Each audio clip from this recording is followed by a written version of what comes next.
La historia que les quiero contar es totalmente real. Sin embargo, queda a juicio de cada quien si creer o no. Sé que para nosotros hablar de viajes en el tiempo es algo meramente fantasioso, sacado de películas, cuentos o de nuestra propia imaginación. Es como hablar de cosas imposibles, pues. Hace tiempo supe de esta historia que me llamó poderosamente la atención, me gustó mucho y pues se las quiero compartir hoy. Vamos por partes. Grábense bien esta fecha. 6 de agosto. El 6 de agosto de 1745, en Brighton, Inglaterra, unos pescadores estaban en la costa. Vieron algo extraño en el agua. Miraban cómo las burbujas salían de un lugar específico y notaron cómo un objeto extraño iba emergiendo desde lo profundo hasta llegar a la superficie. Se acercan un poco más y se dan cuenta que es una figura extraña que estaba desnudo y tenía la piel cubierta de dibujos de colores que representaban serpientes, dragones, animales con alas, criaturas extrañas. Cuando deciden sacarlo del agua y llevarlo a la playa, se dan cuenta que definitivamente es una persona. La persona, cuando reacciona ya en la orilla, empieza a decir cosas que nadie en su momento lo entendió. Hablaba un idioma muy extraño. Además que, aparte de los dibujos o tatuajes que tenía en la piel, su piel era de color como amarillento, un amarillo inusual. Tenía los ojos como alargados, como de origen asiático, pero en ese tiempo ellos no lo sabían. Pero ¿cómo una persona desnuda, en tales condiciones, vivo, puede estar flotando en el mar, así como si nada? Obviamente, una situación como esta en un pueblo pequeño es muy fácil de que se corra la voz, además de tratarse algo sumamente extraño. Un cura de aquella localidad negoció con los pescadores y se hizo a cargo de aquella persona, me imagino, para tratar de investigar de qué trataba realmente. Se conoció por medio de aquel cura que lo tenía a su cargo que esa persona estaba enfermo, se le caía el cabello, se le caía la dentadura, tenía llagas en su cuerpo, pero nadie sabía de qué podía estar enfermo, ni mucho menos cómo en tales condiciones iba a aparecer en el medio de la nada, flotando en el mar. Cuando se trataban de comunicar con él, no le entendían nada. Se dice que solo fueron algunas semanas que el reverendo pudo tenerlo a su cargo hasta que escapó y se perdió en el mar, hasta nunca más saber de él. Obviamente moriría, no sin antes, con uno de los dientes que se le cayó, hizo unas marcas que parecían jeroglíficos en las paredes del lugar donde estaba. Pero en ese tiempo no le prestaron atención a eso. Todo esto que les estoy contando se sabe gracias a las memorias o a las anotaciones que dejó el cura del que les he hecho mención, cuyo nombre era Arthur Titi. Dichas memorias llevan por título, y les leo textualmente: relación acerca del extraño ser capturado en Brighton, en el condado de Sussex, el 6 de agosto del año de 1745. Como muchos de ustedes saben, el 6 de agosto, pero del año 1945, Fue el día en que Estados Unidos lanzó la bomba atómica en la ciudad de Hiroshima, arrasando con todo a su paso, dando este hecho como consecuencia la rendición de los japoneses y poniendo fin a la Segunda Guerra Mundial, que de no haber sido por eso, quizás hoy la historia fuese distinta y contáramos cómo los japoneses vencieron a Estados Unidos. Pero bueno, eso no es el tema. Para eso, si quieren, pueden ver la película Pearl Harbor. Ya para el año de 1947, durante la posguerra, un escritor, su nombre era Gerald Kurtz, fue la persona que adquirió las memorias del reverendo Titi, el cura del que les he venido hablando. Una mañana, conversando con un amigo, quien era un coronel retirado de la inteligencia británica, y que durante la charla salió a relucir el tema de estilo de lucha japonesa Jiu-Jitsu. Contaba el militar que él tuvo un amigo japonés de nombre Sato que practicaba Jiu-Jitsu. Decía que él fue el mejor que había conocido, que nunca perdió una pelea. Tanto así que él mismo quería convertirse en una especie de manager y querían viajar por Europa para hacer peleas y ganar dinero.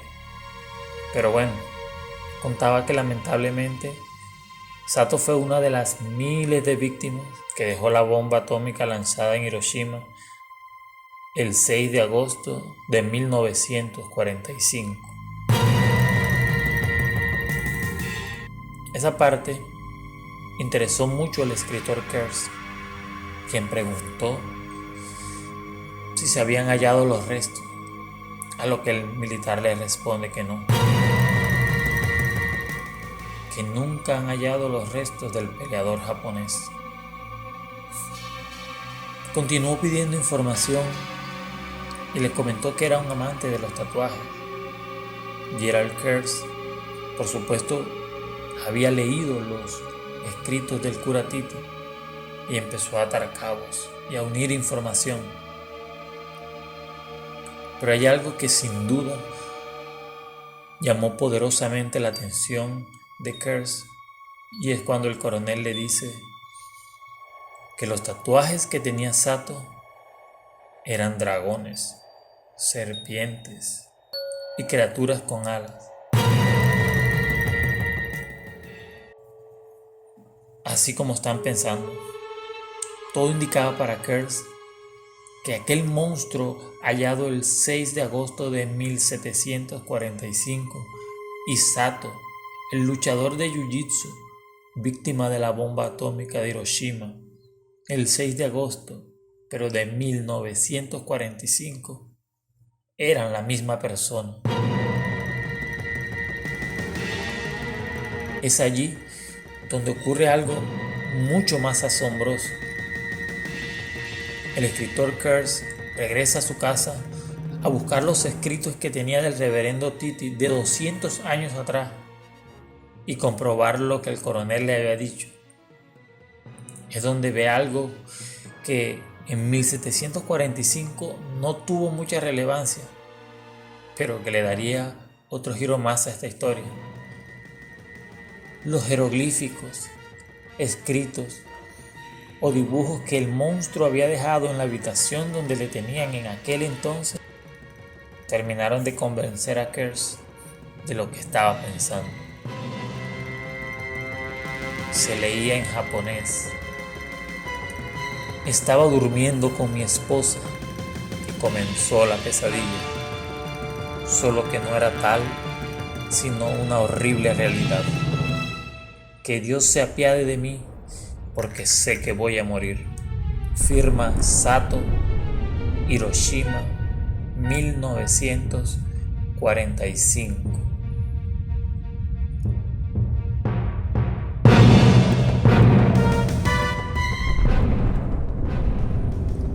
Todo esto, a pesar de ser una historia real, forma parte de lo que para nosotros es inconcebible, incomprensible, fantasioso y desconocido al fin. Al parecer, el luchador de Jiu-Jitsu Sato no murió calcinado por el estallido de la bomba el 6 de agosto de 1945, sino que por un fenómeno cronológico, dimensional, abstracto, como usted lo quiera llamar. El impacto de la bomba lo transportó 200 años hacia atrás en el tiempo, y fue así como fue encontrado en las costas de Brighton por unos pescadores el 6 de agosto, pero de 1745. ¿Recuerda que les dije que el monstruo se le caía el cabello, los dientes y tenía el cuerpo cubierto de llagas? Efectivamente, se debería a causa de la radioactividad.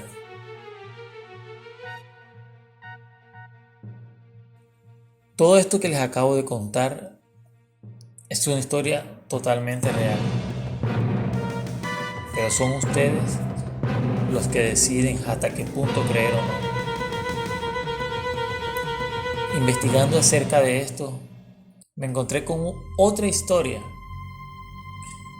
también en Brighton, donde un hombre por alrededor del año 2013 denunció que había encontrado en su pueblo, en su ciudad, un portal dimensional que lo comunicaba hacia una ciudad de Canadá.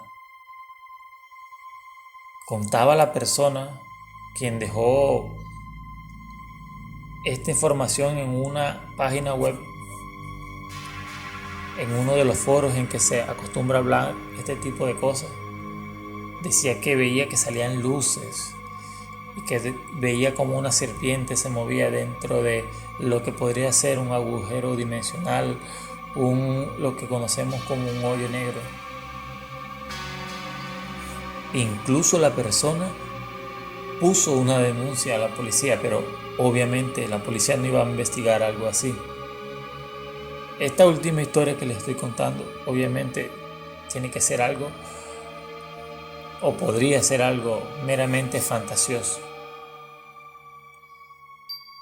Y aunque el fenómeno descrito por este ciudadano parece ser un relato de ficción, la realidad es que los portales dimensionales o agujeros de gusano han sido objeto de teorías de conspiración e investigaciones por parte de los científicos a lo largo de los años, en un claro paso en la continua expansión de nuestro conocimiento de la verdadera naturaleza de la realidad.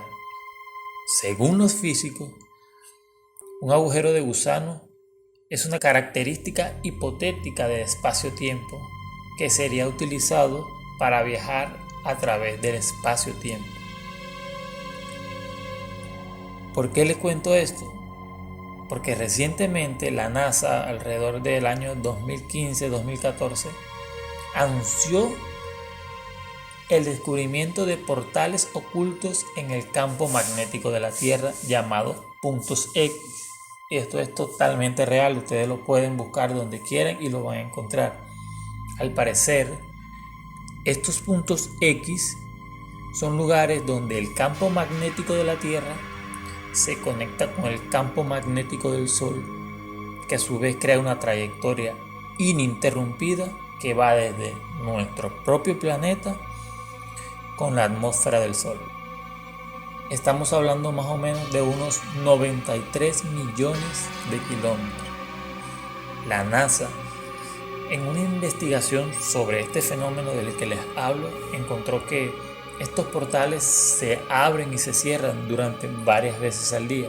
Los expertos afirman que hay claras evidencias de que el Sol puede ser una gigantesca puerta dimensional conocida como Puerta de los Dioses, con acceso directo a otras dimensiones u otros universos. Los portales que la NASA ha descubierto están generalmente ubicados a miles de kilómetros de la Tierra y la mayoría de ellos son de una corta duración, mientras que otros gigantescos y muy amplios y que permanecen. Incluso hace poco, la NASA lanzó una nueva misión llamada Misión Multiescala Magnetosférica, que incluye 4 naves espaciales que darán vuelta a la Tierra para localizar estos portales ubicados en la Tierra y en el campo magnético del Sol, conectados entre sí y donde se forman los portales inexplicables, los llamados puntos X. Todo esto para algunos sonará muy fantasioso. Lo cierto es que estamos hablando de una realidad cuando le menciono estos puntos X. Es muy curioso y llamativo poder encontrar dos historias que traten del mismo caso en una misma ciudad. Una totalmente real y otra siendo parte de la ficción. Como dice el dicho de que vuelan, vuelan. Y bueno, espero que les haya gustado. Si les gustó, déjenme sus comentarios, darle like, compartan, suscríbete a mi canal. Estaremos por aquí nuevamente con otra excelente historia. Les habló Miguel Mendoza.